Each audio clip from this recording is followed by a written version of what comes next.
Assalamu alaikum. A very good morning to all of you. How have you been? Hope that you all are fit and fine. Alhamdulillah.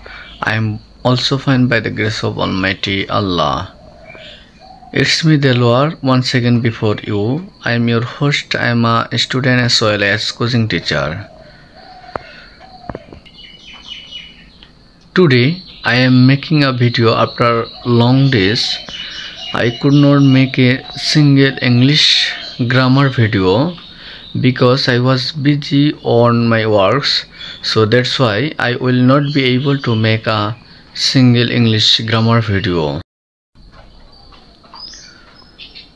এখন আমরা চারটি appropriate preposition শিখব।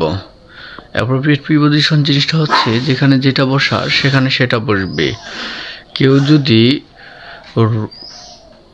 অতিরিক্ত খেয়ে মরে তাহলে সেক্ষেত্রে আমরা ব্যবহার করতে পারি ডাইড ফ্রম, যেমন he died from over eating. কেউ যদি কোনো রোগে মারা যায় তাহলে আমরা সেক্ষেত্রে ব্যবহার করতে পারি ডাইড অফ, যেমন হি ডাইড অফ কলেরা। কেউ যদি অ্যাক্সিডেন্টে মারা যায় তাহলে সেক্ষেত্রে আমরা ব্যবহার করতে পারি ডাইড বাই, যেমন he died by road accident. এবং ফাইনালি কেউ যদি দেশের জন্য মারা যায় তাহলে সেক্ষেত্রে আমরা ব্যবহার করতে পারি ডাইড ফর, যেমন he died for their country. So thanks and আল্লাহ হাফেজ, সি ইউ এগেন।